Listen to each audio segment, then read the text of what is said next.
Teteh kita, silakan. Teteh. Tadi sebenarnya udah dipanggil. Iya.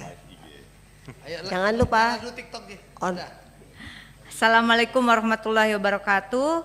Salam sejahtera untuk kita semua. Om Swastiastu, Namo Buddhaya, salam kebajikan, rahayu. Yang kami hormati pimpinan dan anggota Komisi 6 DPR RI, yang kami hormati Ketua Badan Perlindungan Konsumen beserta jajarannya, Ketua KPPU, Komisi Pengawas Persaingan Usaha beserta jajarannya. Terima kasih untuk pemaparannya. Saya mulai dengan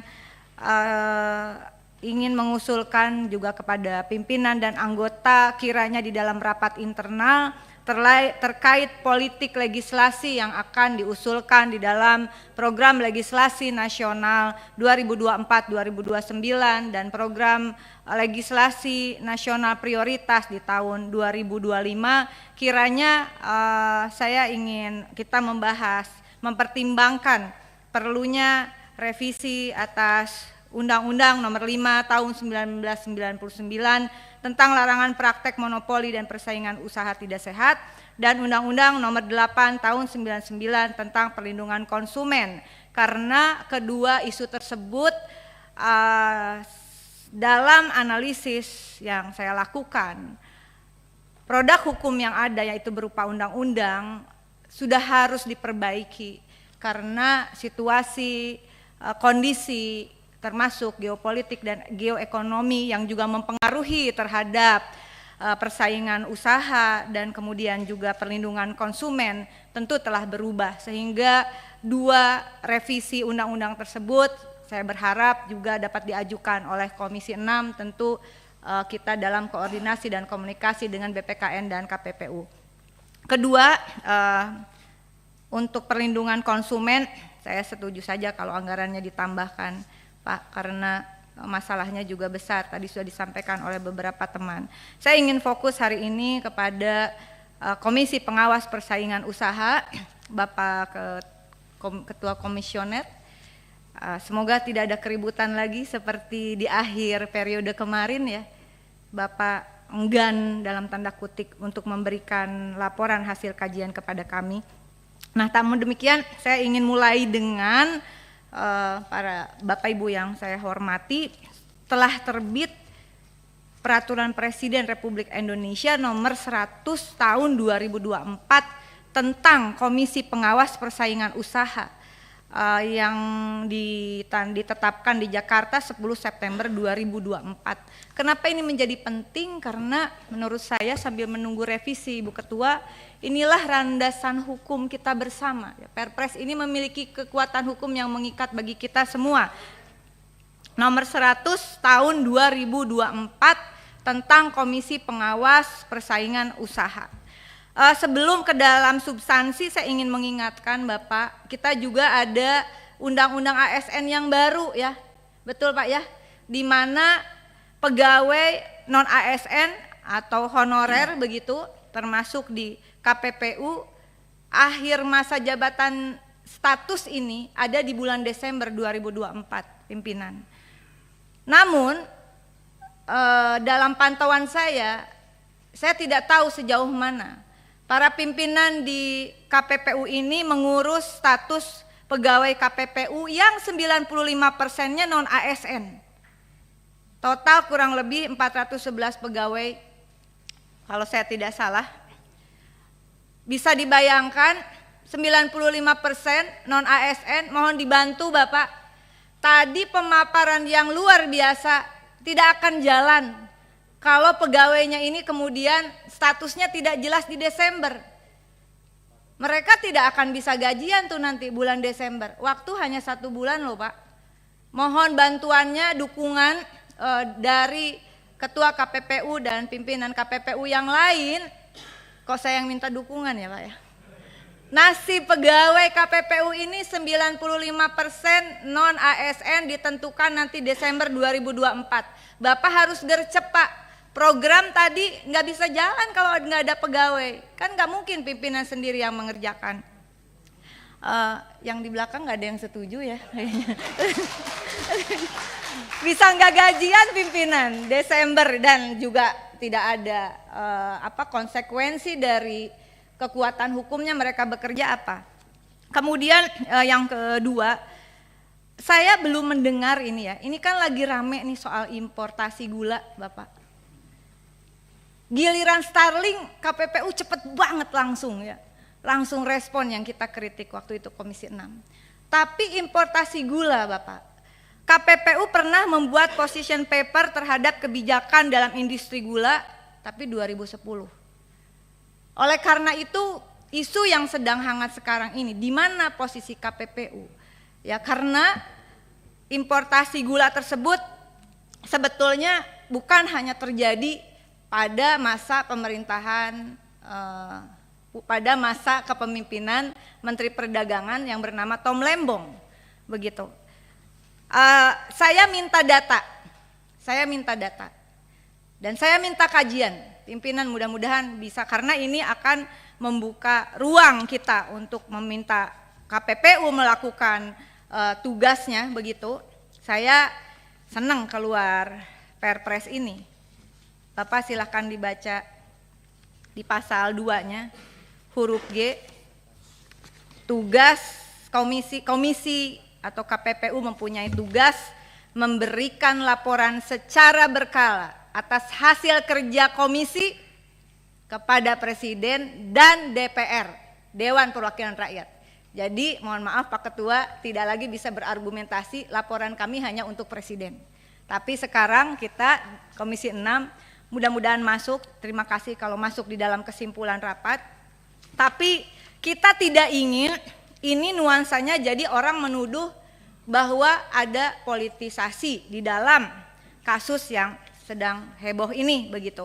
Dan sebetulnya apa yang saya sampaikan pada pernyataan sore hari ini, saya mendukung penuh terhadap pidato Presiden Republik Indonesia yang ke-8 Bapak Prabowo pada saat pelantikan, yang menekankan tentang kehendak kuatnya untuk mewujudkan ketahanan dan swasembada pangan.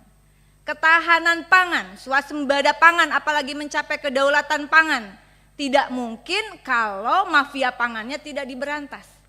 Disitulah peran KPPU, silahkan dibaca, mungkin sudah baca, tugasnya di pasal 2 itu di Perpres 100 2024 luar biasa. Saya pertama pimpinan meminta data, tolong koreksi kalau saya salah datanya. Tolong koreksi dan saya minta untuk data terbaru. Impor gula Menteri Perdagangan Tom Lembong 2015-2016 kurang lebih 5 juta ton, tapi kalau data BPS 8,11 ton. Kedua, Menteri Perdagangan Enggar Tiasto 2016-2019 kurang lebih 15 juta ton, data BPS 13,59 juta ton. Mendag Agus Suparmanto 2019-2020 9,5 juta ton, BPS mengatakan 5,53 juta ton. Muhammad Lutfi 2020-2022 13 juta ton, BPS mengatakan 11,48 ton. Mendag Bapak Zulkifli Hasan 2022-2024 18 juta ton, tapi data BPS 8,72 ton. Importasi ini bukan sesuatu yang menurut saya terjadi hanya dalam satu masa pemerintahan. Namun ketika kita bisa mengurai persoalan impor, jadikanlah isu impor gula ini tidak menjadi seperti tuduhan orang, isu politis. Tetapi apa yang dilakukan oleh Kejaksaan Agung, saya kira adalah, meskipun nggak tahu, kita kan bukan penegak hukumnya. Sebetulnya ini adalah memperkuat atau lanjutan dari laporan hasil pemeriksaan atas perencanaan pelaksanaan dan pengawasan tata niaga impor tahun 2015 sampai dengan semester 1 tahun 2017 pada Kementerian Perdagangan dan instansi entitas terkait. Dan di sini ada tentang impor gula yang rame 108.000 ton. Ini hasil BPK. KPPU di mana suaranya, Besti?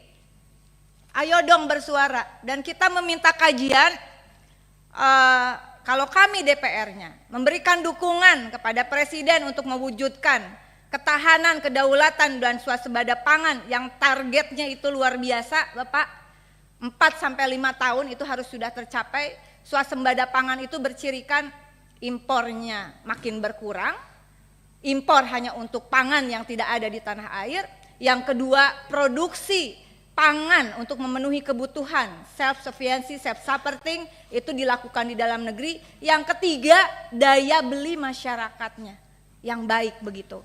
Oleh karena itu, dengan seluruh hormat saya mohon karena tadi dari postur anggaran untuk kajian paling tinggi, saya meminta agar mendesak ya.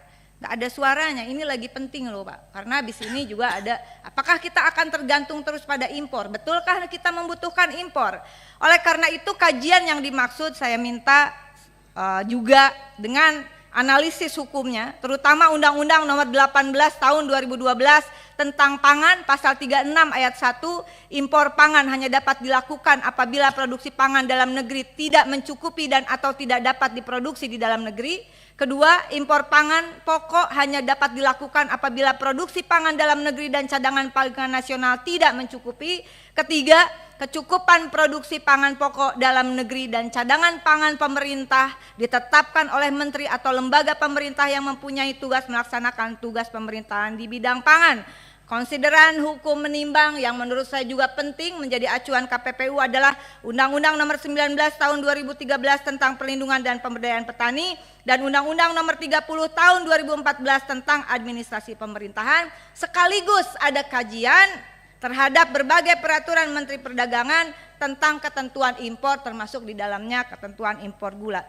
Demikian pimpinan data saya kira supaya tidak simpang siur ini dan supaya tidak dituduh bahwa pemerintahan baru ini hanya menyasar satu orang dengan alasan politis, padahal itu adalah tindak lanjut temuan BPK. Menurut saya sebagai badan negara juga tentu saja KPPU memiliki peran signifikan, tugas yang luar biasa. Yang sebetulnya Anda bekerja di situ adalah juga tadi teman mengatakan ini adalah lembaga yang dibuat sebagai juga menandai reformasi 98, 99 loh dua-duanya. Jadi agenda-agenda reformasi yang tertunda, terutama tentang bagaimana kedaulatan pangan, perlindungan petani, saya kira kita menunggu langkah dari KPPU dan saya tunggu data 10 tahun kemarin tentang impor gula itu bagaimana. Datanya saja dulu, habis itu barangkali Bapak boleh juga kita Komisi 6 juga diundang dong di dalam FGD. Jangan hanya pihak swasta saja yang saudara undang begitu.